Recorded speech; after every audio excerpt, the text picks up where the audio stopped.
ওমরে ফারুকের ইন্তেকালের ঘটনাটা শুনবেন? শুনতে চান? উনি স্বপ্নে দেখলেন একটা লাল মোরগ ওনাকে 3টা ঠোকর মেরেছে। কয়টা? উনি জুমার নামাজে, জিলহজ মাসের শেষ সপ্তাহে জুমার নামাজে বললেন যে একটা লাল মোরগ 3টা ঠোকর মেরেছে। মুগীরা ইবনে শুবা রাদিয়াল্লাহু তাআলা আনহুর দাস আবু লুলু আল মাজুসি, এই লোকটা খঞ্জর বানাতে পারত। মুগীরা রাদিয়াল্লাহু তাআলা আনহুর দাস। মুগীরা প্রতিদিন 4 দিরহাম করে চার্জ করত, যেহেতু দাস। সে এসে বিচার দিল, আমিরুল মুমিনিন, মুগীরা আমার থেকে বেশি টাকা চায়, জুলুম করে। ওমরে ফারুক বললেন, তাই? তুমি কি কাজ জানো? বলে, আমি খঞ্জর বানাতে জানি। বাড়ি কই? পারস্য। আরে তুমি খঞ্জর বানাতে জানলে তো 4 দিরহাম অনেক কম, সে তো আরো বেশি টাকা নেওয়া দরকার ছিল তোমার থেকে। আবু লুলুর এই কথা পছন্দ হয় নাই। সে কয়, ওমর, তুমি সবারে দয়া দেখাও আর আমার ক্ষেত্রে কঠিন নিয়ম বানাইলা, দাঁড়াও, এই নিয়ম তোমারে আমি দেখাবো। এই রাগে সে বাড়িতে যে একটা খঞ্জর বানালো। কি বানালো? খঞ্জর চিনেন? ছোট্ট ছুরি। কিছুদিন আগে ওমানের সুলতান কাবুস ইন্তেকাল করেছে, জানেন আপনারা? ওনার এই কোমরের মধ্যে খঞ্জর থাকতো, ছবিতে দেখছেন? আরব শায়েখ যারা সুলতান, আমির, কোমরে কি থাকে? ছোরা থাকে, খঞ্জর। সে বাসায় যে একটা খঞ্জর বানালো, যেই খঞ্জরের 2 মাথা, লাহু রাসান ওয়া মাকবাদাতুহু ফি ওয়াসাতি, আর ধরার হ্যান্ডেলটা মাঝখানে, এদিকেও ছুরি এদিকেও ছুরি, যাতে এইভাবে মারা যায়। সে ধার দিতে লাগলো আর বলল, ওমর দাঁড়াও, তোমারে আমি দেখাবো। ওমরে ফারুক মসজিদে নববীর ইমাম, ফজরের নামাজের সময় এ আবু লুলু আল মাজুসি বুরনুস পরে, চাদর পরে, লুকিয়ে লুকিয়ে, সে অগ্নি উপাসক, মুমিন নয়। ওমরে ফারুককে অ্যাটাক করার জন্য গেলেন মসজিদে নববীতে। ওয়াকানু ইউসাল্লুনা বিগালাস, তখন ওনারা অন্ধকারে নামাজ পড়তো। নামাজের সময় যখন হলো, লুকিয়ে লুকিয়ে প্রথম কাতারে ওমরে ফারুকের পিছনে মুয়াজ্জিনের পাশেই দাঁড়ালো, হাতে খঞ্জর। একামত হলো, ওমরে ফারুক সালাত শুরু করলেন, ফজরের সালাত, আল্লাহু আকবার। নামাজ শুরু করলেন, সূরা ফাতিহা বললেন। আরেকটা সূরা যখন পড়তে যাবেন, in the mean time Abu Lulu এই খঞ্জর নিয়ে ওমরে ফারুকের বুকের মধ্যে 3টা স্টেবিং করলেন। একটা মারলেন নাভির নিচে, মারার সাথে সাথে পাকস্থলী কেটে গেল। আরেকটা মারলেন পাজরে, পাজর ছিঁড়ে গেল। 3টা মারার পরে ওমরে ফারুক বললেন, কাতালানি আল কালব, এক কুকুর আমাকে মেরে ফেলেছে। পেছন থেকে এক সাহাবীকে টান মেরে সামনের দিকে নিয়ে গেলেন, তুমি নামাজের ইমামতি করাও। আর ওমরে ফারুককে বাকিরা ধরাধরি করে পেছনে নিতে আরম্ভ করলেন। আর এই আত্মাই আক্রমণ যে করেছে, সে কাতারের মাঝখান দিয়ে যেতে আরম্ভ করলো আর 2 দিকে ছুরি মারতে আরম্ভ করলো। 13 জন সাহাবীর গায়ে ছুরি মেরেছে, 7 জন সাহাবা স্পট ডেথ, জায়গায় মৃত্যু। এই ভয়ঙ্কর অবস্থা দেখে এক সাহাবী বুরনুস, এক ধরনের জুব্বা আছে মাথাওয়ালা, অনেকে জ্যাকেট পরছেন না এরকম মাথাওয়ালা, লম্বা জুব্বা আছে, আরবরা শীতে পরে মাথাওয়ালা, এই মাথাওয়ালা জুব্বা বের করে এক সাহাবী জালের মতো তার দিকে উড়ায় মারলো। ওই বুরনুসের মধ্যে পেঁচিয়ে আবু লুলু মাটিতে পড়ে গেল আর সুইসাইড করে ফেললো, নিজের বুকে নিজে মেরে আত্মহত্যা। যেই সাহাবীকে ইমামতির জন্য দাঁড় করালেন, উনি ছোট্ট সূরা দিয়ে প্রথম রাকাতে সূরা আল কাউসার, দ্বিতীয় রাকাতে সূরাতুল ইখলাস দিয়ে নামাজ শেষ। ওমরে ফারুক বেহুশ। ওমরে ফারুক কি? হ্যাঁ, বেহুশ। সবাই কান্নাকাটি করতেছে, সবাই দেখতে গেলেন, এখন হুঁশ ফিরে না। মুখের মধ্যে, মুখ খুলে রাষ্ট্রের চিকিৎসক মুখের মধ্যে দুধ দিলেন, ওই নাভি দিয়ে দুধ বের হয়ে যায়, পাকস্থলী কেটে ওখান দিয়ে দুধ বের হয়ে যাচ্ছে। তারা বললো, ওনারে বাঁচানো সম্ভব না, দেখেন হুঁশ ফিরে কিনা। হুঁশ ফিরলে ওনার পরে কে আমির হবে, উনি যেন প্যানেল ঠিক করে দিয়ে যায়। সবাই তাকিয়েছে ওমরে ফারুকের চোখের দিকে। আল্লাহর মেহেরবানিতে ঘন্টা খানিক পরে উনি চোখ খুললেন। চোখ খোলার পরেই বলেন নাই, ও মা আমি মরে যাই। চোখ খোলার পরে উনি বলেন নাই, কে মারলো আমারে। চোখ খোলার পরে উনি বলেন নাই, আমার পরে নেতা কে হবে। চোখ খোলার পরে সর্বপ্রথম কথাটি ছিল, আসল্লান নাস, আমার নেতৃত্বে যে ফজরের নামাজটা শুরু হয়েছিল, এটাকে ঠিক মতো তোরা পড়েছিলি? আমার নেতৃত্বে যে ফজরের জামাত শুরু হয়েছিল, সেটা ঠিকঠাক মতো সমাপ্ত হয়েছিল কিনা আগে বল। আসল্লান নাস, নামাজটা হয়েছে কিনা বল। সুবহানাল্লাহ করতে পারলেন না? This is Omar, hour super hero. নেতা অনেকগুলো লাগে না, এরকম নেতা একটাই যথেষ্ট, যে গোটা বিশ্বকে কাঁপায় দিতে পারে। চিল্লায় বলো ঠিক কিনা? আমরা চাই আমাদের ছেলেগুলো ওমরে ফারুকের মতো বড় হোক।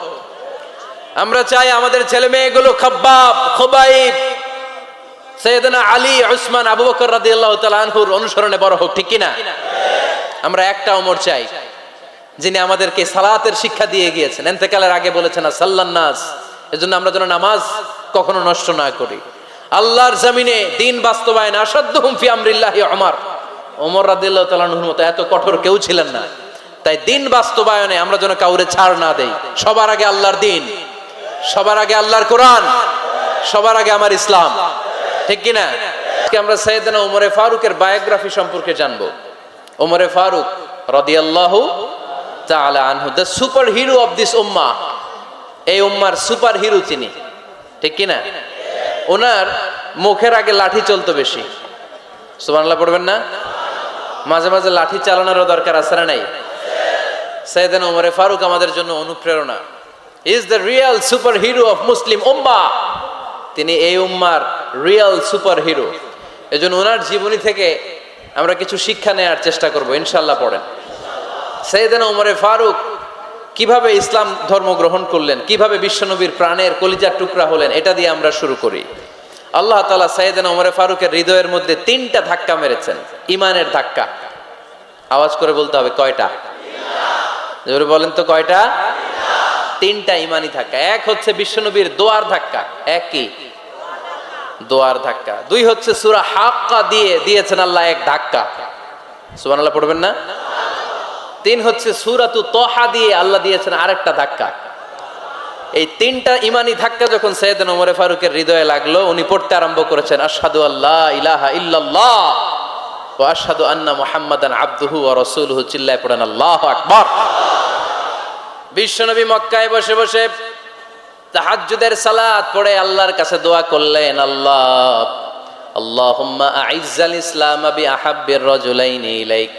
ও আল্লাহ, 2 জন লোকের নাম বলবো, 2 জনের দরকার নেই।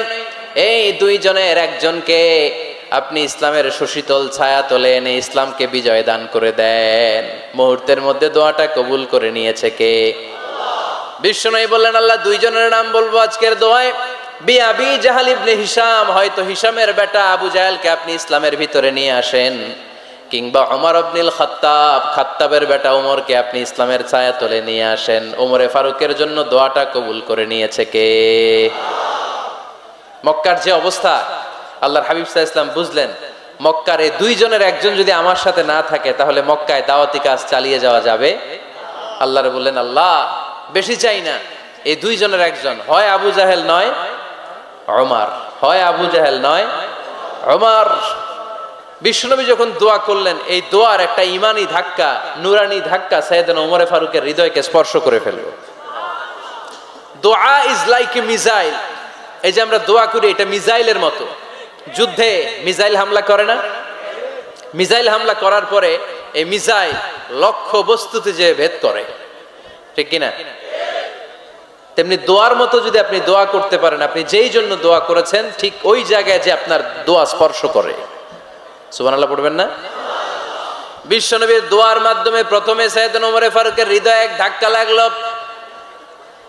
2 নম্বরে রব্বুল আলামিন সূরাতুল হাক্কা দিয়ে ওমরে ফারুকের হৃদয়ের মধ্যে দিলেন এক ধাক্কা। পড়েন আল্লাহু আকবার। কোরআনের ভেতরে সূরাতুল হাক্কা নামে একটা সূরা আছে না নাই? আল হাক্কাতু মাল হাক্কা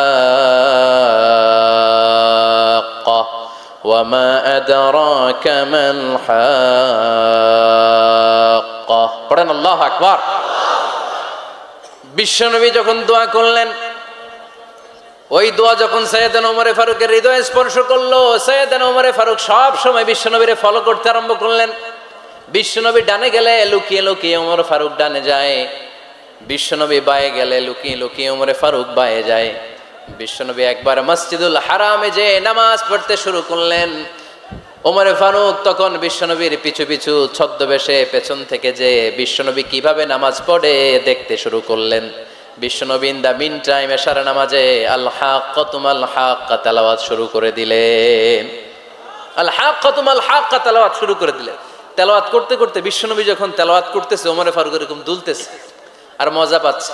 ও মিয়া, বিশ্বনবীর কণ্ঠ বুঝি আমার মতো কণ্ঠ, আপনার মতো কণ্ঠ, আহমদ বিন ইউসুফের কণ্ঠ, আব্দুল বাসিতের কণ্ঠ না? আহা, বিশ্বনবীর গলায় যে কি সুরের ঝংকার আল্লাহ দিয়েছেন, কি সুরের লহরি আল্লাহ দিয়েছেন, একবার যে শুনতো পাগল হয়ে যেত। আল্লাহু আকবার। বিশ্বনবী সূরা হাক্কা মন্ত্রমুগ্ধ তেলাওয়াতে, মন্ত্রমুগ্ধ সুর দিয়ে, মন্ত্রমুগ্ধ কণ্ঠ দিয়ে তেলাওয়াত করতে লাগলেন। এশার সালাতে ওমরে ফারুক দুলতে লাগলেন। ওমরে ফারুক যত শুনেন অবাক হয়ে যায়, যত শুনেন অবাক হয়ে যায়, যতই শুনে অবাক। কিরে? কারণ তিনি আরবি ভাষা বুঝতেন। এত সুন্দর শব্দের গাঁথুনি, এত প্রাঞ্জল বর্ণনা, এত সুন্দর অন্তমিল, এটা কবিতা না হয়ে পারে না। উনি মনে মনে ভাবলেন এটা মনে হয় কবিতা। It might be poem, it could be poem. Muhammad মনে হয় কবি হয়ে গেছে, তার কাব্য প্রতিভা দিয়ে সে এটা বানিয়েছে। তা না হলে এত সুন্দর কথা, এটা কবিতা না হয়ে পারে। ইন দ্য মিন টাইম বিশ্বনবী কিন্তু দেখতেছে না যে পেছনে ওমর। বিশ্বনবী তেলাওয়াত করছিলেন। ইন দ্য মিন টাইম বিশ্বনবী পড়ছিলেন ওমা হুয়া বিকাউলি শাইরিন কলিলাম মা তুমিনুন। এই আয়াতের অর্থ হলো এটা কোনো কবির কথা নয়, খুব অল্প সংখ্যক লোকই তোমরা ঈমান আনো। সুবহানাল্লাহ পড়ে। এটাকে বলে কোইনসিডেন্ট। কোইনসিডেন্ট, হুট করে অনেক সময় মিলে যায়। যায় কি যায় না? আপনি একজনের কথা ভাবতেছেন ভাবতেছেন, বাজারে গেলেন, বাজারে যেই দেখেন ওই লোকটা দাঁড়ায় আছে। এরকম হয় কি হয় না? কোইনসিডেন্ট। ওমরে ফারুক মনে মনে যেটা ভাবতেছে ওই কথা দিয়ে বিশ্বনবী তেলাওয়াত করতেছে। আল্লাহু আকবার। বিশ্বনবী যে আয়াত তেলাওয়াত করছিলেন, আয়াতের অর্থ হলো এটা কোনো কবির বানানো কবিতা না, খুব অল্প সংখ্যক লোকই তোমরা ঈমান আনো। ওমরে ফারুক আটকে উঠলেন, থমকে দাঁড়ালেন। ঘটনা কি? আমি মনে মনে ভাবলাম, কিরে এত সুন্দর কথা, এটা তো মানুষের কথা হতে পারে না, এটা নিশ্চয়ই কবিতা, কবির কথা। কিন্তু মুহাম্মদ এখন আবার পড়তেছে ওমা হুয়া বিকাউলি শাইর, এটা কোনো শায়েরের, কবির কথা নয়। কলিলাম মা তুমিনুন, অল্পই তোমরা ঈমান আনো। তার মানে আমার মনে যা চলে মুহাম্মদ এটা টের পায়। মুহাম্মদ গণক। নাউজুবিল্লাহ পড়বেন না? মুহাম্মদ অনেক বড় মাপের একজন গণক। মানুষের হৃদয়ে কি চলে, মনে মনে কি ভাবে, মুহাম্মদ না দেখেও বলে দিতে পারে। ইন দা মিন টাইম বিশ্বনবী পরের আয়াতে পড়লেন ওয়ালা বিকাউলি কাহিনিন কলিলাম মা তাযাক্কারুন। এই আয়াতের অর্থ হলো এটা কোনো গণকের বানানো গণনা নয়, খুব অল্প সংখ্যক লোকই তোমরা উপদেশ হিসেবে এটাকে মানো। সুবহানাল্লাহ পড়েন। এবার আর ওমরে ফারুকের সহ্য হয় না। কি আজীব তামাশা! প্রথমে মনে করলাম কবিতা, মোহাম্মদ কয় কবি না, সে কবি না, এটা কবিতা না। তারপর ভাবলাম সে গণক, সে আয়াত পরে পরে বলে দিল এটা গণনা নয়। তাহলে এটা কি? এটা কি কবিতাও না, গণনাও না, তাহলে এটা কি? বিশ্বনবী তখন পড়লেন তানজিলুম মির রাব্বিল আলামিন। সুবহানাল্লাহ পড়েন। পরের আয়াত ছিল তানজিলুম মির রাব্বিল আলামিন। এটা দুনিয়ার কোনো কবির বানানো কবিতা না, এটা কোনো গণকের গণনা না, এটা কোনো সাহিত্যিকের বানানো সাহিত্য নয়, এটা মহাবিশ্বের পরিচালক রব্বুল আলামিনের কাছ থেকে পাঠানো কিতাব কোরআন। সূরা হাক্কার ধাক্কায় ওমরে ফারুক কাইত। প্রথমে ধাক্কাটা লাগলো যে দোয়া। বিশ্বনবী তাহাজ্জুদে কেঁদে দোয়া করলেন, আল্লাহ হয় আবু জাহেলের দিবা নাইলে ওমরে দিবা। ওই দোয়া ওমরে ফারুকের হৃদয়ে ছোঁয়া লেগেছে। এরপরে হাক্কা, সূরাতুল হাক্কা দিয়ে দিলে এক ধাক্কা। এই ধাক্কা খেয়ে উথাল পাথাল হৃদয়ের মধ্যে, হায় রে এ কি বাণী, এ কেমন কথা, কে মুহাম্মদ? তারপরও শয়তানের ওয়াসওয়াসা আছে না নাই? আল্লাহ বলে যতই ওয়াসওয়াসা ওমরকে দেয়া হোক, আমি ওমরে ফারুককে এই মুসলিম উম্মাতের সেনাপতি বানিয়ে ছাড়বো, আমি সেনাপতি বানাবো। এবার 3 নাম্বার ডোজ। ডাক্তারের কাছে গেলে প্রথমে দেখবেন সিম্পল ডোজ দেয়, নরমাল ওষুধ। এটাতে কাজ না হইলে ডোজ বাড়ায়, একেবারে কাজ না হইলে অ্যান্টিবায়োটিক মারে, আছে না নাই? আল্লাহ প্রথমে দোয়ার ছোঁয়া লাগালেন, তারপর সূরা হাক্কা দিয়ে ধাক্কা মারলেন। এরপরে রব্বুল আলামিন বলেন এবার 3 নাম্বার ডোজ, সূরা তহা দিয়ে আমি তোমার হৃদয়টারে উজালা বানায় দেব রে ওমর। শয়তান দিক দিয়ে ওয়াসওয়াসা, খেলা 2 দিক থেকে চলতেছে। আল্লাহ তাআলা হেদায়েতের রাস্তায় টানছে, শয়তান জাহান্নামের দিকে টানছে। ঘোষণা দেয়া হলো মক্কায়, মুহাম্মদের মাথা কেটে এনে দিলে এত এত স্বর্ণ মুদ্রা দেয়া হবে। ওমরে ফারুক রাজি হয়ে গেলেন। নাঙ্গা তলোয়ার নিয়ে বিশ্বনবীর মাথা কাটার জন্য ছুটলেন। নাউজুবিল্লাহ পড়বেন না? বনু জাহরা গোত্রের এক লোক বলে, আইনা ইয়া ওমর, কই যাও? মুহাম্মদের মাথা কাটতে যাই। আরে মুহাম্মাদের মাথা কাটতে যাও, তোমার বোন ফাতিমা বিনতে খাত্তাব আর তোমার বোন জামাই সাঈদ কদ সাবা, এরা তো ধর্ম ত্যাগ করে ফেলছে, এটা তো আমাদের ধর্ম ত্যাগ করে মুহাম্মাদের ফলোয়ার হয়ে গেছে, আগে ওমর ঘর সামলাও, পরে মুহাম্মাদের মাথা কাটতে যেও। ওমর ফারুক অবাক হয়ে গেলেন, তলোয়ার নিয়ে বিশ্বনবীর দিকে না যেয়ে নিজের বাড়ির দিকে চলে গেলেন। বিশ্বনবীর আপন বোন ফাতিমা বিনতে খাত্তাব, বোন জামাই সাঈদ আর খাব্বাব রাদিয়াল্লাহু তাআলা আনহু তিনজন মিলে সূরা তাহা তেলাওয়াত করছিলেন। পড়েন সুবহানাল্লাহ। মক্কায় লুকিয়ে লুকিয়ে দাওয়াত হতো। খাব্বাব রাদিয়াল্লাহু তাআলা আনহু একটা চামড়ার ফলকের মধ্যে সূরা তাহার কয়েকটা আয়াত এনে ওমর ফারুকের বোন আর বোন জামাইকে শিক্ষা দিচ্ছে, ট্রেনিং দিচ্ছে। সুবহানাল্লাহ পড়েন। লুকিয়ে লুকিয়ে ওমর ফারুক যখন ঘরে চলে আসলেন, এরা তটস্থ হয়ে গেল। সাইয়েদনা খাব্বাব বিছানার তলায় লুকিয়ে গেলেন। ওমর ফারুক বললেন, দরজা খোলো। ফাতিমা বিনতে খাত্তাব দরজা খোলার পরে নির্মম ভাবে সাইয়েদনা ওমর রাদিয়াল্লাহু তাআলা আনহু বোনের গায়ে আঘাত শুরু করে দিল। বোন জামাইকে আহত করতে শুরু করলো আর বলতে শুরু করলো, তোরা পাগল হলি কেন? কি আছে ওই মুহাম্মাদের মধ্যে? কি জাদু নিয়ে এসেছে? সে যাই বলে লোকজন পাগল হয়ে যায়, সবাই তার উপর কালিমা পড়ে ঈমান এনে ফেলে। কি এমন জিনিস তোদের কাছে আছে যেটা দেখে মুহাম্মদকে তোরা ভালোবাসলি? কি আছে? কি পড়তেছিলি আমারে দেখা। ফাতেমা বলে, ইন্নাকা রিজসুন লা ইয়ামাসসুহু ইল্লাল মুতাহহারুন। ও আমার ভাই ওমর, তুমি নাপাক। তুমি কি? লা ইয়ামাসসুহু ইল্লাল মুতাহহারুন, পবিত্রতা অর্জন না করে এই কোরআন ধরা যায় না। সুবহানাল্লাহ পড়েন। ওমর ফারুক গোসল করে আসলেন, কারণ ধাক্কা তো আগে কয়েকটা খাইছে। কথা বোঝেন নাই বোধহয়? প্রথমে দোয়ার ধাক্কা, পরে কোন সূরা দিয়ে ধাক্কা?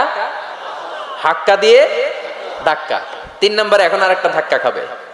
গোসল করে আসলেন। ফাতিমা বিনতে খাত্তাব বললেন, গোসল যখন করে এসেছেন, এই নেন। ওমর ফারুক এবার চামড়ার কাপড়ের মধ্যে সূরা তাহার প্রথম আয়াতের দিকে নজর করলেন। নজর করেই কোরআনের প্রেমে পড়ে গেলেন। পড়েন সুবহানাল্লাহ। ওমর ফারুক পড়তে আরম্ভ করলেন, তাহা মা আনজালনা আলাইকাল কুরআনা লিতাশকা ইল্লা তাযকিরাতাল লিমান ইয়াখশা তানজিলাম মিম্মান খালাকাল আরদা ওয়াস সামাওয়াতিল উলা। সুবহানাল্লাহ পড়েন। উনি পড়তে আরম্ভ করলেন, তাহা মা আনজালনা আলাইকাল কুরআনা লিতাশকা, এই কোরআনকে আমি তোমাদের হতভাগ্য জাতি হিসেবে দুনিয়ায় থাকার জন্য পাঠাই নাই। এটা রব্বুল আলামিনের পক্ষ থেকে এসেছে। যারা রবকে ভয় করে তাদের জন্য আছে উপদেশ। যিনি আকাশ বানিয়েছেন, জমিন বানিয়েছেন, ওই আল্লাহ তাআলা নিজেই এই কোরআন পাঠিয়েছেন। আওয়াজ করে পড়তে হবে, আল্লাহু আকবার। উনি খুব ভালো আরবি জানতেন। সূরা তাহা পড়ার পরে আর ধৈর্য ধারণ করতে পারে না। ওমর ফারুক ছোট্ট বাচ্চার মতো কান্না শুরু করে দিলেন। আল্লাহু আকবার। সূরা তাহাটা হাতে নিয়ে, তলোয়ারটা হাতে নিয়ে বিশ্বনবীর দিকে ছুটতে আরম্ভ করলেন। আইনা মুহাম্মদ, কোথায় মুহাম্মদ? তোমরা আমাকে মুহাম্মাদের কাছে নিয়ে চলো। বিশ্বনবী তখন সাফা পাহাড়ের পাদদেশে দারুল আরকাম ইবনে আলকামের ঘরে লুকিয়ে লুকিয়ে কোরআনের দাওয়াত দিতেন। ওমরে ফারুককে পাগলের মতো ছুটে আসতে দেখে বিশ্বনবীর চাচা হামজা ইবনে আব্দুল মুত্তালিব বলল, নবী আপনি পালান। ওই যে খাত্তাবের বেটা ওমর আপনাকে অপমান করার জন্য, আক্রমণ করার জন্য তেরে এসেছে। সাহাবীরা বললেন, নবী আপনি পালিয়ে যান, আমরা সামাল দেব। বিশ্বনবী বললেন, না আমি পালাবো না, বরং তোমরা সরে যাও। ওমর ইবনুল খাত্তাবকে আমার দরবার পর্যন্ত আসতে দাও। আমার তো মনে হচ্ছে ওই যে তাহাজ্জুদের নামাজ শেষে চোখের পানি ছেড়ে যে আমি আল্লাহর কাছে দোয়া করেছি, আজকে আমার ওই দোয়াটা কবুল হতে শুরু করেছে। আমার তো মনে হচ্ছে আমার ওই দোয়া কবুল হবে, আসতে দাও। ওমর ফারুক এসে বললেন, আশহাদু আল্লা ইলাহা ইল্লাল্লাহ ওয়া আশহাদু আন্না মুহাম্মাদান আবদুহু ওয়া রাসূলুহু, আমি সাক্ষ্য দিলাম আল্লাহ ছাড়া কোনো ইলাহ নাই, নিশ্চয় আপনি আল্লাহর প্রেরিত বান্দা এবং রাসূল। পড়েন সুবহানাল্লাহ। ওমর ফারুক যখন কালিমা শাহাদা পড়ে মুসলমান হয়ে বিশ্বনবীর হাতে হাত রাখলেন, মুসলিম সাহাবীদের মধ্যে খুশি আর আনন্দের বন্যা বয়ে গেল। মুসলিম হাতে গোনা সাহাবারা আল্লাহর প্রশংসা করলেন। বিশ্বনবী সাইয়েদনা ওমর ফারুককে জড়িয়ে ধরলেন। ওমরে ফারুক এবার বিশ্বনবীরে বললেন, নবী গো, আলাসনা আলাল হক, আমরা কি সত্যের উপরে আছি নাকি আমরা ভুলের উপরে আছি? বিশ্বনবী বললেন, বালা নাহনু আলাল হক, আমরাই সত্যের উপরে আছি। সুবহানাল্লাহ পড়েন। আলাসনা আলাল হক, নবী আমরা কি সত্যের উপরে নাই? হ্যাঁ অবশ্যই ওমর, তুমি সত্যের উপরে আছো। ওমরে ফারুক বললেন, তাহলে ফাফিমাল ইখতিফা, তাহলে লুকায় লুকায় আর দাওয়াত দেব কেন? আমি তো কালিমা পড়ে ফেলছি, আসেন আমার সাথে বের হই। ফাফিমাল ইখতিফা, আর লুকায় লুকায় কেন? আসেন আমরা বাইরে বের হই। বিশ্বনবী বললেন, ওমর এটা মাক্কি জীবন, এখানে আমরা একটু গোপনে গোপনে দাওয়াত দিতে চাই। ওমরে ফারুক বলে, না, আমার দায়িত্ব, আমি একটা মিছিল দিতে চাই নবী। আল্লাহর নামের তাকবীর দিতে দিতে দারুল আরকাম থেকে শুরু করে মসজিদুল হারাম পর্যন্ত একটা মিছিল দিয়ে আমি মক্কা কাঁপাইয়া দেব। অনুমতি দেন। বিশ্বনবী দিতে চায় না। ওমর ফারুক অনেক বুঝানোর পরে স্বল্প পরিসরের একটা অনুমোদন পাওয়া গেল বিশ্বনবী সাল্লাল্লাহু আলাইহি ওয়াসাল্লামের কাছ থেকে। কিন্তু মিছিল যে দিবে, মিছিলের জন্য লোকের দরকার আছে না নাই? এখানে লোক নাই, আমি একাই মিছিল দিতেছি। এটা জমবে, মিছিল জমবে। খুঁজে উনি 11 জন মুসলিম সাহাবা পেলেন। কয়জন? ওমরে ফারুক বললেন, 11 জনই সই। এই 11 জন নিয়ে আমি আল্লাহর নামের তাকবীর দিব। 2 লাইন করলেন। কয় লাইন? 2 লাইন। পেছনে 6 জন, আর এই লাইনের নেতা বানালেন বিশ্বনবীর চাচা হামজাকে রাদিয়াল্লাহু তাআলা আনহু। আর সামনে 5 জন, তার আগে দাঁড়ালেন উনি নিজেই। তাহলে 6 6 12। বললেন, এই 2 লাইনে আমরা তাকবীর দিতে দিতে, বেশি না, এই দারুল আরকামের ঘর থেকে, আপনারা জানেন যে সাফা মারোয়া এখন যে সাই হয়, এই সাফার পাদদেশে ছিল দারুল আরকামের ঘর। উনি বললেন, এখান থেকে ওই যে কাবার গিলাফ দেখা যায়, কাবার গিলাফ পর্যন্ত আমরা এই তাকবীর নিয়ে ওখানে যাব। সুবহানাল্লাহ পড়বেন না? ওখানে উনি দাঁড়িয়ে ছোট্ট একটা ভাষণ দিয়েছিলেন। উনি বলেছিলেন, মান আরাদা আন তাসকুলা উম্মু ওয়া ইয়াতামা ওয়ালাদু ওয়া তারমিলা যাওজাতুহু ফালিয়াসুদ্দানি। খেয়াল করে শুনেন, কান দুইটা খরগোশের কানের মতো খাড়া করেন। উনি এক বাক্যের একটা ভাষণ দিলেন। ভাষণ দিতে জানলে বড় ভাষণ দেয়া লাগে না। এক বাক্যের ভাষণ দিয়ে গোটা বিশ্বকে ঝাঁকুনি মারা যায়। চিল্লায় বলো ঠিক কিনা? ওমরে ফারুক এক বাক্যের একটা ছোট্ট ভাষণ দিলেন। মান আরাদা আন তাসকুলা উম্মু, কে আছো মায়ের এই মক্কায়, কে আছো মায়ের বুক খালি করতে চাও? ইয়াতামা ওয়ালাদু, কে আছো বাচ্চাগুলারে, নিজের সন্তানগুলোরে ইয়াতিম বানাতে চাও? কে আছো তারমিলা যাওজাতুহু, নিজের স্ত্রীকে বিধবা বানাতে চাও? ফালিয়াসুদ্দানি, বুকের পাটা থাকলে আমি ওমর রে থামাও। ফালিয়াসুদ্দানি, দেখি মক্কায় কার এত বড় বুকের পাটা। কে আছো মায়ের বুক খালি করতে চাও, সন্তান রে এতিম বানাতে চাও, স্ত্রীকে বিধবা বানাতে চাও? ফালিয়াসুদ্দানি, পারলে আমারে ঠেকাও। এই বলে উনি আল্লাহু আকবার, আল্লাহু আকবার, আল্লাহু আকবার বলে স্লোগান শুরু করে দিলেন। এক এক স্লোগানে মক্কার মরুজমিন থারথার করে কাঁপতে আরম্ভ করলো। এই মিছিল মক্কার কেউ দেয় না। মিছিলের আওয়াজ শুনে আবু জাহেল বাইরিস, উতবা বাইরিস, শাইবা, ওয়ালিদ ইবনে মুগিরা সব বের হয়েছে। কিরে, আমার এলাকায় এত বড় স্লোগান, কার এত সাহস? বের হয়ে দেখে মিছিলের সামনে ওমর। ওমর রে দেখে দিছে এক দৌড়। কারণ ওমরে ফারুককে থামানোর মতো বাপের বেটা মক্কায় দ্বিতীয়টা কেউ ছিল না। আওয়াজ করে বলেন ঠিক কিনা? ওমরে ফারুক আল্লাহু আকবার, আল্লাহু আকবার বলে স্লোগান দিতে দিতে মসজিদুল হারামের ভেতরে ঢুকে গেল। কাবার গিলাফ ধরার পরে সেদিন মিছিল থেমেছে। ওই আল্লাহর নামের স্লোগান সেদিন কেউ থামাতে পারে নাই, কিয়ামত পর্যন্ত কেউ থামাতে পারবে না। চিল্লায় বলো ঠিক কিনা?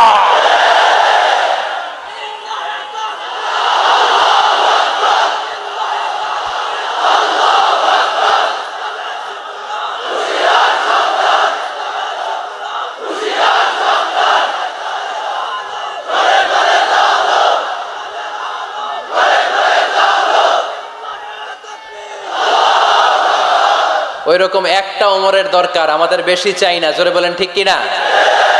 দাও খোদা দাও আমায় আবার ওমর দারাজ দিল, দাও খোদা দাও আমায় আবার ওমর দারাজ দিল, দাও আলীর মতো বীর সেনানি, আলীর মতো বীর সেনানি, জাগাতে নিখিল, দাও খোদা দাও আমায় আবার উমর দারাজ দিল। সুবহানাল্লাহ পড়েন। একটা উমর লাগবে, চিল্লায় বলেন কয়টা? ওই উমরের অপেক্ষায় বাংলাদেশ সহ গোটা মুসলিম উম্মাহ, ঠিক কি না? একটা উমরই যথেষ্ট। আমাদের সেন্ট্রাল লিডারশিপ নাই তো, আমাদেরকে এদিকে লাথি মারলে আমরা ওইদিকে যাই, ওদিক থেকে গুতা মারলে আমরা এদিকে যাই। আমাদের রিপ্রেজেন্টেটিভ, আমাদের প্রতিনিধিত্ব করার মতো কোনো কেন্দ্রীয় লিডারশিপ নেতৃবৃন্দ গোটা বিশ্বে নাই, ঠিক কি না? আমরা সেই ওমরে ফারুকের অপেক্ষায়, আমরা সেই ইমাম আল মাহাদির অপেক্ষায়। এই ওমরে ফারুক আমাদের মডেল, ঠিক কি না? থার্ড ইন পজিশন এই পুরা উম্মতের মধ্যে ওনার পজিশন নাম্বার 3। 1 নাম্বার পজিশন বিশ্বনবীর, কার? 2 নাম্বার পজিশন কার? আবু বকর। 3 নাম্বার পজিশন কার? ওমরে ফারুকের। বিশ্বনবী বলতেন লা নবিয়্যা বা'দি, লা নবিয়্যা বা'দি, আমার পরে কোনো নবী নাই। ওয়ালা রাসূলা, আমার পরে কোনো রাসূলও নাই। আমার নবীর পরে আর কোনো নবী আছে? আমার নবীর পরে আর কোনো রাসূল আছে? এই যে কাদিয়ানি যে একটা সম্প্রদায় আছে, এরা কি মুসলিম নাকি অমুসলিম? মুসলিম সম্প্রদায়ের সাথে এদের কোনো সম্পর্ক নাই, চিল্লায় বলেন ঠিক কি না?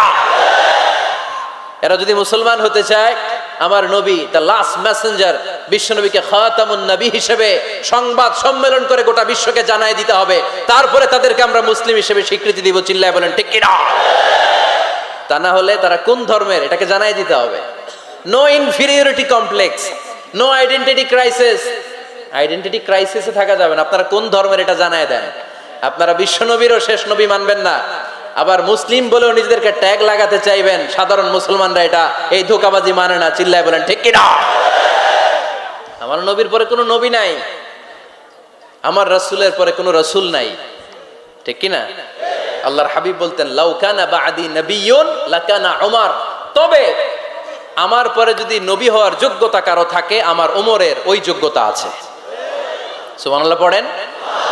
প্রভু তুমি বলেছো রাসূল দেবে না, বলনি দেবে না ওমর, বলনি দেবে না হামজা তারি, খালিদ বিজয় সমর। প্রভু তুমি বলেছো রাসূল দেবে না, বলনি দেবে না ওমর, বলনি দেবে না হামজা তারি, খালিদ বিজয় সমর। প্রভু তুমি বলেছো রাসূল দেবে না। সুবহানাল্লাহ পড়েন। এজন্য আমরা একটা ওমর চাই। কয়টা? বেশি লাগবে? নেতার মতো নেতা কয়টা লাগে? জোরে বলেন কয়টা? Enough, that's enough. ওমরে ফারুক আওয়ার সুপার হিরো। ওনার সাথে বিশ্বনবী সাল্লাল্লাহু আলাইহি ওয়াসাল্লামের মুসাহারার সম্পর্ক ছিল। ওমরে ফারুক যে বিশ্বনবীর শ্বশুর, এটা অনেকে জানেই না। ওমরে ফারুক রাদিয়াল্লাহু তাআলা আনহু বিশ্বনবীর শ্বশুর ছিলেন, এটা আজকে নতুন শুনছেন। কে কে হাত তোলেন? দেখছেন হুজুর? সঠিক বলছি না আমি? অনেকে আমরা জানি না। মাশাআল্লাহ, জানতে লজ্জা নাই, শিখতে লজ্জা নাই। লজ্জা হচ্ছে অজ্ঞতায় আর মূর্খতায়, ঠিক কি না? আমরা শিখতে রাজি আছি। যে কথা বলে আমরা তার ছাত্র। আমার আগে হুজুর কথা বলতেছিলেন, আমরা ছিলাম ছাত্র। এখন আমি কথা বলতেছি, এখন আমরা সবাই হয়ে গেছি ছাত্র, ঠিক কি না? যিনি বলেন তিনি শিক্ষক, বাকিরা আমরা ছাত্র, ঠিক কি না? 4 খলিফার 2 খলিফা, ইসলামের 4 খলিফার 2 খলিফা বিশ্বনবীর মেয়ের জামাই, আর বাকি 2 খলিফা বিশ্বনবীর শ্বশুর। সুবহানাল্লাহ পড়েন। সাইয়েদনা আলী রাদিয়াল্লাহু তাআলা আনহু, সাইয়েদনা উসমান যুন নূরাইন বিশ্বনবীর মেয়ের জামাই। উসমান রাদিয়াল্লাহু তাআলা আনহুর কাছে বিশ্বনবী 2 মেয়েকে বিয়ে দিয়েছিলেন। একজন মারা যাওয়ার পরে আরেকজন। বিশ্বনবী বলেছেন এরপরে আরেকটা থাকলে ওইটারও বিয়ে দিতাম। সুবহানাল্লাহ পড়বেন না? 2 জন ছিল মেয়ের জামাই আর 2 জন ছিল শ্বশুর। সাইয়েদনা আবু বকর শ্বশুর, বিশ্বনবীর স্ত্রী আম্মাজান আয়েশা রাদিয়াল্লাহু তাআলা আনহার বাবা। বিশ্বনবীর স্ত্রী আম্মাজান হাফসা রাদিয়াল্লাহু তাআলা আনহার বাবা ছিল সাইয়েদনা ওমরে ফারুক। চিল্লায় পড়েন আল্লাহু আকবার। জান্নাতের পজিশন না, সাইয়্যিদু কুহুলিল জান্নাহ। জান্নাতে যত নারীরা যাবে, নারীদের সর্দারিনী হবে সাইয়্যিদাতুনা ফাতেমা রাদিয়াল্লাহু তাআলা আনহা। এই ফরিদপুরের যত ইয়াং স্টারেরা, তোমরা যারা জান্নাতে যাবে, তোমাদের লিডার হবে সাইয়েদনা হাসান আর হুসাইন রাদিয়াল্লাহু তাআলা আনহুমা। আর বয়স্ক মুরব্বীরা যারা জান্নাতে ঢুকবেন, আপনাদের লিডার হবে সাইয়েদনা আবু বকর আর সাইয়েদনা ওমর ফারুক রাদিয়াল্লাহু তাআলা আনহু। সুবহানাল্লাহ পড়তে পারলেন না? ওমর ফারুক এটা সাধারণ কোনো ক্যারেক্টারিস্টিক্স নয়, ওনাকে আল্লাহ তাআলা নলেজও দিয়েছেন, আবার দিনদারিও দিয়েছেন। আমার দিনী ভাইয়েরা খেয়াল রাখবেন, কোনো আলেমের মধ্যে বা কোনো নেতার মধ্যে যদি এই দুইটার সমন্বয় আপনি পান, যে তার জ্ঞানও আছে আবার দিনদারিও আছে, he belongs the knowledge and he belongs the তাকওয়া, সে গোটা বিশ্বকে জয় করে ফেলবে। ঠিক কিনা? যার মধ্যে জ্ঞান আছে, যার মধ্যে তাকওয়া আছে, তারে কেউ থামায় রাখতে পারে? ওমরে ফারুককে এই দুই নেয়ামত দিয়ে ধন্য করেছে কে? সহিহ বুখারীর বর্ণনা, বিশ্বনবী সাহাবীদের সামনে একটা স্বপ্নের কথা বলছেন। বিশ্বনবী বললেন, আমি স্বপ্নে দেখলাম আমার আঙ্গুলের ফাঁকা থেকে দুধ বের হচ্ছে, আমি তৃপ্তি সহকারে দুধ খেলাম। খাওয়ার পরে দেখলাম আঙ্গুলের মধ্যে একটু দুধ লেগে আছে। আমার আঙ্গুলে অতিরিক্ত লেগে থাকা দুধটা আমি ওমরে ফারুকের মুখের মধ্যে লাগিয়ে দিলাম। সাহাবারা বললেন, ইয়া রাসূলুল্লাহ, ইয়া হাবিবাল্লাহ, মাযা আওয়ালতা বিহি, এই স্বপ্নের আপনি কি ব্যাখ্যা করলেন, আমরা তো বুঝলাম না। বিশ্বনবী বললেন, আওয়ালতু বিহি আল ইলম, আমি এই দুধ দিয়ে জ্ঞানের ব্যাখ্যা করেছি, কারণ ওমরকে আল্লাহ যেই জ্ঞান দিয়েছে গোটা বিশ্বের কাউকে এত জ্ঞান দেয় না। এজন্য স্বপ্নে যদি কেউ দেখেন যে আপনি দুধ খাচ্ছেন, তার মানে আল্লাহ তাআলা আপনার জ্ঞান বাড়ায় দিবে। ওমরে ফারুককে দুধ খেয়ে অতিরিক্ত দুধের অংশটা বিশ্বনবী আবু বকর রাদিয়াল্লাহু তাআলা আনহুর মুখে দেন নাই, সাইয়েদনা উসমানের মুখে দেন নাই, আলী রাদিয়াল্লাহু তাআলা আনহুর মুখে দেন নাই। স্বপ্নে ওই অতিরিক্ত লেগে থাকা দুধটা বিশ্বনবী ওমরে ফারুকের ঠোঁটের মধ্যে লাগিয়ে দিয়েছেন। এই হাদিস থেকে প্রমাণ হয় আল্লাহ তাআলা জ্ঞানের নেয়ামতে সাইয়েদনা ওমরে ফারুককে ধন্য করেছেন। আবার বুখারীর বর্ণনা, বিশ্বনবী সাল্লাল্লাহু আলাইহি ওয়াসাল্লাম আরেকটা স্বপ্নের বর্ণনা দিচ্ছেন। তিনি বললেন, তোমাদের সবাইকে স্বপ্নে আমার সামনে দাঁড় করানো হলো। আমি দেখলাম তোমাদের কারো জুব্বা নাভি পর্যন্ত, কারো জুব্বা হাঁটু পর্যন্ত, কারো জুব্বা টাকনু পর্যন্ত। ওমরে ফারুককে যখন স্বপ্নে আমার সামনে দাঁড় করিয়ে দেয়া হলো, আমি দেখলাম ওমরের জুব্বা এত লম্বা, ওমর টেনে হিচড়ে তার জুব্বা নিয়ে সামনে হেঁটে যাচ্ছে। সাহাবারা বললেন, ফামাযা আওয়ালতা বিহি ইয়া রাসূলুল্লাহ, ও আল্লাহর রাসূল, এই স্বপ্ন দিয়ে আপনি কি বুঝাতে চাইলেন, আমরা কিছু বুঝলাম না। বিশ্বনবী বললেন, আউয়ালতু বিহি আদ-দীন, আমি এই হাদিসের দ্বারা দিনের ব্যাখ্যা করলাম, যার জামা যত লম্বা তার দিনদারি তত বেশি। বুঝতে পারেন? স্বপ্নে দেখলেন কোন সাহাবীর জুব্বা নাভি, কোন সাহাবীর হাঁটু, কারোটা টাকনু, কিন্তু ওমরে ফারুকের জুব্বা এত লম্বা, ইয়াজুরু সাওবাহু, তিনি তার জুব্বা টেনে হিচড়ে যাচ্ছেন। বিশ্বনবী বললেন, এটা দ্বারা আমি দিন, আমি তাকওয়া, দিনদারি, তাকওয়া, এটার ব্যাখ্যা করেছি। তার মানে ওমরে ফারুকের তাকওয়ার সামনে সব তাকওয়া পানি হয়ে যাবে। কোন সুবহানাল্লাহ। আল্লাহ তাআলা সাইয়েদনা ওমরে ফারুককে দ্বীনের জ্ঞান দিয়েছেন, তাকওয়া দিয়েছেন। যুবক ভাইয়েরা, যাকে আল্লাহ তাআলা দ্বীনের জ্ঞান দেয়, যাকে আল্লাহ তাআলা তাকওয়ার এই গুণ দিয়ে সমৃদ্ধ করে, তার জন্য গোটা বিশ্বের সব দরজাগুলোকে ওপেন করে দেয় কে? কত বড় মুত্তাকি ছিলেন সাইয়েদনা ওমরে ফারুক। মদিনার সমাজে কয়জন মুনাফিক ছিল বিশ্বনবী ছাড়া কেউ বলতে পারতেন না। বিশ্বনবী কোন সাহাবীকে মুনাফিকদের লিস্ট দিয়ে যান নাই, একজন সাহাবী ছাড়া। দেখি কেউ বলতে পারেন কিনা ওই সাহাবীর নাম? কি নাম? হুযায়ফা ইবনুল ইয়ামান রাদিয়াল্লাহু তাআলা আনহু। ওনাকে বলা হতো সাহিবু সিররি রাসূলিল্লাহ, আল্লাহ রাসূল সাল্লাল্লাহু আলাইহি ওয়াসাল্লামের গোপন তথ্যের ধারক বাহক। সুবহানাল্লাহ পড়বেন না?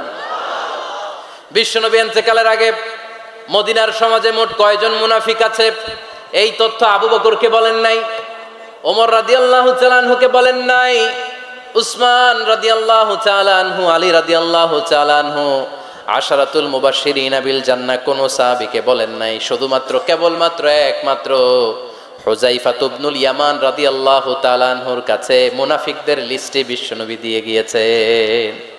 সুবহানাল্লাহ পড়েন। মদিনায় কারা কারা মুনাফিক কেউ জানতো না হুযায়ফা ছাড়া। কে ছাড়া?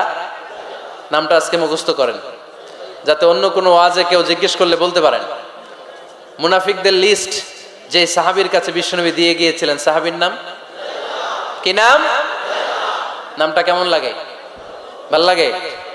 অনেকে আমারে জিজ্ঞেস করে, হুজুর আমার ছেলে হবে আগামী মাসে, একটা নাম দেন। নাম দিয়ে দিলাম হুযায়ফা।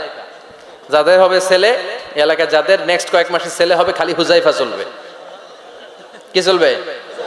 ভাল লাগে নামটা? ভাল লাগে, রাইখেন, অনেক সুন্দর নাম। উনি জানতেন মুনাফিক কারা। দেখেন ওমরে ফারুকের তাকওয়ার লেভেলটা কত হাই।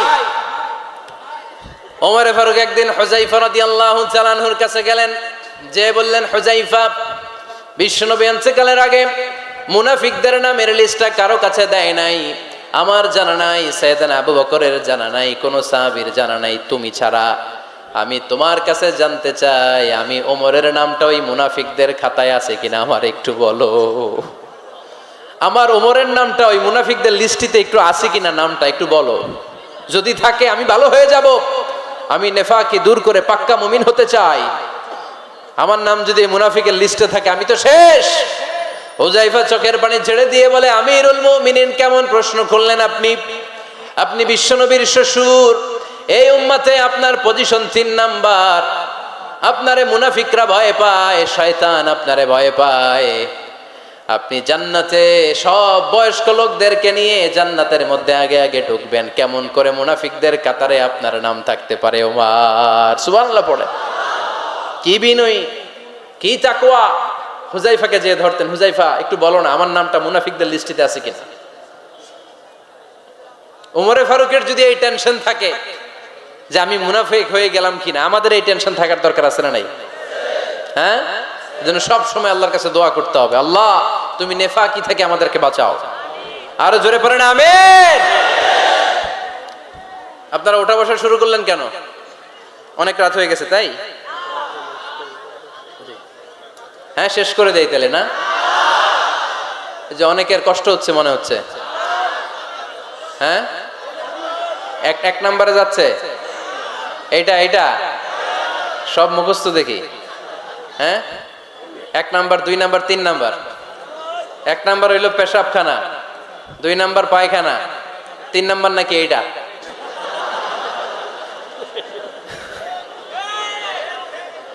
আছে না নাই? না। সিগারেট কোন মুসলমান খেতে পারে? সিগারেট হয় টোবাকো প্ল্যান্টস থেকে, তামাক পাতা। ফরিদপুরে চাষ হয় নাকি? হয়। কোন থানায় হয় বেশি? হ্যাঁ, তামাক ক্ষেত যারা দেখছেন, কোনো বেড়া লাগানো লাগে? কারণ ছাগলেও মুখ দেয় না। তো যেটা ছাগলে খায় না, এটা কোনো মুমিন বান্দা খাইতে পারে? তো খান কেন এগুলো, এই পচা জিনিস? হ্যাঁ, এই পৃথিবীতে বিড়ি আর সিগারেটই একমাত্র খানা যেটা টয়লেটে ঢুকে খাওয়া যায়, তাই না? পৃথিবীতে সিগারেট আর বিড়ি একমাত্র খাবার। রাগ করবেন না যারা খান, রাগ করেন না। আবার একটু কমন সেন্সটা কাজে লাগানোর জন্য, চিন্তার জন্য বলতেছি। এটাই পৃথিবীর একমাত্র খাবার যেই খাবারের গায়ে এই খাবারের বদনাম লেখা থাকে। স্মোকিং কজেস ক্যান্সার, ধূমপান কর্কট রোগের কারণ, ধূমপান স্বাস্থ্যের পক্ষে ক্ষতিকারক, লেখা থাকে না? আচ্ছা ধরেন ফরিদপুরের একটা কোম্পানি নতুন চানাচুর বের করছে, ওই চানাচুরের গায়ে লেখা এই চানাচুর খাওয়ার 1 ঘন্টার মধ্যে বমি শুরু হবে আর ডায়রিয়া হবে। খাবেন? কি কইবেন? তুই খা। দোকানদারে কি কইবেন? তুই খা, তোর বমি হোক, তোর 14 গোষ্ঠীর ডায়রিয়া হোক, আমি টাকা দিয়ে এগুলো কিনবো না, ঠিক কিনা? কারণ এই প্রোডাক্টের গায়ে এই প্রোডাক্টের বদনাম লেখা, এটা আমরা কিনবো কেন? কিন্তু সিগারেটের উপরে সিগারেটের বদনাম লেখা থাকার পরও আমরা খাই, টয়লেটে বসে খাই। আহা, এটার মধ্যে একটা পয়জন আছে, এটাকে বলে স্লো পয়জন, নিকোটিন। এটা আপনার লাং, ফুসফুসকে শেষ করে দিবে। Slow poison. সিগারেট খাওয়া অনেকটা আত্মহত্যা শামিল। বিষ খেলে সাথে সাথে মরে, সিগারেট খেলে ধুকে ধুকে মরে। আর সিগারেট থেকে হিরোইন, গাঁজা, ফেন্সিডিল, ইয়াবা, ম্যারিজুয়ানার পথে মানুষ পথ বাড়ায়, পা বাড়ায়, তাই না? এগুলো খাবেন না। ওয়ালা তুলকু আইদিকুম ইলা তাহলুকা, নিজেকে স্বেচ্ছায় ধ্বংসের দিকে ঠেলে দিও না। জীবনটা অনেক সুন্দর, জীবনটা অনেক রঙিন, আল্লাহর দেয় জীবনটাকে উপভোগ করার দরকার আছে না নাই? এই জন্য সিগারেটকে এই ফরিদপুরের প্রোগ্রাম থেকে আমরা আজকে নো বলে দিলাম। কি বলে দিব? আওয়াজ করে সবাইকে আমরা সবাই একসাথে বলবো, সিগারেটকে কি বললাম? মনে থাকবে না? মাহফিলের প্যান্ডেল থেকে বাইর হয়ে আবার ইয়েস, হ্যাঁ না, ইয়েস করা যাবে না। সিগারেটকে কি বললাম? নো। ওমর ফারুক রাদিয়াল্লাহু তাআলা আনহু আমাদের সুপার হিরো, আমাদের সবাই বলেন আমাদের, উনি কত বড় সুপার হিরো শুনেন। উনি জুমার খুতবা দিচ্ছেন, কি দিচ্ছেন? মসজিদে নববীতে। খুতবার মাঝখানে হঠাৎ বললেন, ইয়া সারিয়াতাল জাবাল, ইয়া সারিয়াত ইবনে জানিমিল জাবাল। এই কথা বলেই আবার খুতবা দিতে শুরু করলেন। ওনার এই ইয়া সারিয়াত ইবনে জানিমিল জাবালের সাথে আগের কথারও কোনো মিল নাই, পরের কথারও কোনো মিল নাই। জুমার নামাজের পর মুসল্লি সাহাবারা ধরলেন, বললেন, ইয়া আমিরাল মুমিনিন। খুতবার মাঝখানে হঠাৎ করে ইয়া সারিয়াত ইবনে জালিমিল জাবাল বলে আপনি চিৎকার করলেন কেন? আপনার এই বাক্যের সাথে আপনার খুতবার আগের বাক্যের কোনো মিল নাই, আপনার খুতবার পরের বাক্যেরও কোনো মিল নাই। এই কথা আপনি কারে বললেন, কারে উদ্দেশ্য করে বললেন? এই কথার তাৎপর্য কি আমাদেরকে বুঝিয়ে বলেন। ওমরে ফারুক বললেন, আমি যখন খুতবা দিচ্ছি আমি দেখতে পেলাম ওই যে কয়েক মাস আগে আমি আমার মুসলিম সেনাবাহিনী পারস্যে আক্রমণের জন্য পাঠিয়েছি, বর্তমান ইরানের ওই বিশাল এলাকাতে পারস্যে আমি আমার ব্যাটালিয়ন পাঠিয়েছি। আমি হঠাৎ করে দেখতে পেলাম আমার মুসলিম বাহিনীর সেনাপতি যুদ্ধের এক পর্যায়ে তার ডানে আছে উপত্যকা, বায়ে আছে পাহাড়, সে পাহাড়ি রাস্তা ছেড়ে দিয়ে উপত্যকার দিকে যেতে শুরু করেছে। আমি দেখতে পেলাম আমার মুসলিম বাহিনী যদি উপত্যকার দিকে ছুটে বেড়ায়, কাফির মুশরিকরা আমার মুসলিম বাহিনীকে কচুকাটা করে ফেলবে। তাই আমি এখান থেকে তাদেরকে কমান্ড দিয়ে বলেছি, ইয়া সারিয়াতাল জাবাল, উপত্যকার দিকে নয় পাহাড়ের দিকে যাও, তাহলেই তোমাদের বিজয় নিশ্চিত হয়ে যাবে। উপত্যকার দিকে যেও না, ইলাল জাবাল, ইলা সারিয়াতিল জাবাল, পাহাড়ের দিকে ছোট। সাহাবারা অবাক, ঘটনা কি? উনি বসে আছেন মদিনায় মসজিদে নববীর মিম্বারে দাঁড়িয়ে, উনি যদি ইয়া সারিয়াতাল জাবাল বলে এটা কি ইরানে যাবে নাকি? ও মিয়া, তখনকার সময়ে বর্তমানের মতো মোবাইল ছিল নাকি? ইন্টারনেট ছিল নাকি? কিছু ছিল? খালি মুখে আমি যদি বলি ইয়া সারিয়াতাল জাবাল, এটা ইরানে যাবে, ইন্ডিয়ায় যাবে, ঢাকায় তো যাবে না, ফরিদপুর শহরেই তো বসবে না, ঠিক কিনা? কিন্তু এটা আমিরুল মুমিনিন বিশ্বাসী সাহাবারা বিশ্বাস করে নিল। কিছু মুনাফিক ছিল, এরা কয় না ঝামেলাস, এটা তো সম্ভব না। এক কাজ করি, এই সেনাপতি যখন বিজয়ী বেশে মদিনায় ফিরে আসবে আর আমরা ধরবো। এরা দিন গুনতে লাগলো, এই সেনাপতি মুসলিম বাহিনী নিয়ে পারস্য জয় করে কবে ফিরে আসবে। এই মুনাফিকের দলগুলো কখনো সেনাবাহিনীকে অভ্যর্থনা জানাতে যেত না, কিন্তু এইবার সবার আগে মদিনার উপকণ্ঠে যে সেনাপতিদেরকে অভ্যর্থনা জানানোর জন্য ফুল নিয়ে রেডি, ফুল নিয়ে দাঁড়ায়। সেনাপতি ঢুকার সাথে সাথে ধরছে, এই সেনাপতি কোত্থেকে আসছে? কয় পারস্য জয় করে আসছি। কয় এমন এমন দিন, জুমার দিন দুপুর বেলা যুদ্ধের মাঝখানে আমিরুল মুমিনিনের কণ্ঠের কোন কথাবার্তা শুনছো নাকি? সেনাপতি অবাক, কয় তোমরা জানলা কেমনে? শুনছি তো। সুবহানাল্লাহ পড়বেন না? আমরা যুদ্ধে একটা ভয়ঙ্কর অবস্থার মধ্যে ছিলাম, পেছন থেকে শত্রুরা আমাদেরকে আক্রমণ করতে শুরু করে দিল। ডানে যাব না বায়ে যাব, সামনে যাব নাকি পেছনে যাব, রাস্তা খুঁজে পাচ্ছি না। ডান দিকে ছিল আমাদের উপত্যকার রাস্তা, বাঁ দিকে ছিল পাহাড়ি পথ। আমরা সোজা পথ হবে মনে করে উপত্যকার দিকে ছুটতে আরম্ভ করলাম। হঠাৎ করে আমিরুল মুমিনিনের কণ্ঠ বজ্র কণ্ঠে আমার কানের মধ্যে ভেসে আসলো। আমার মনে হলো আমিরুল মুমিনিন কেমন যেন আমাকে কমান্ড দিচ্ছেন আর বলছেন, ইয়া সারিয়াতাল জাবাল, ডান দিকে উপত্যকার পথে নয়, তাড়াতাড়ি পাহাড়ের দিকে সৈন্যবাহিনী নিয়ে উঠে যাও। পাহাড়ের দিকে, ডানে না। This is wrong track and this is the right track. ওই দিন যদি ওমরে ফারুকের ওই গাইডলাইন, আমিরুল মুমিনিনের কমান্ড যদি আমি না শুনতাম, আজকে বিজয়ের বেশে ফিরতেও পারতাম না, আমাদের চেহারাও তোমরা দেখতে পেতে না। ওমরে ফারুকের ওই কমান্ড, ওই গাইডলাইন অদৃশ্য থেকে শোনার কারণে এই পারস্যের মধ্যে আমাদেরকে সেই যুদ্ধে বিজয় দান করেছে কে? দিস ইজ ওমরে ফারুক, দিস ইজ ওমরে ফারুক। বিশ্বনবী বলছেন, ওমর মা লাকিয়াকা শাইতানু সালিকান ফাজ্জান ইল্লা সালাকা ফাজ্জান গায়রা ফাজ্জিক। ওমর, শয়তান ইবলিস যদি তোমার কোনো রাস্তা দিয়ে হাঁটতে দেখে, শয়তান ওই রাস্তা রেখে দিয়ে অন্য রাস্তা দিয়ে হাঁটে। সুবহানাল্লাহ, বাড়িতে যাই বললেন।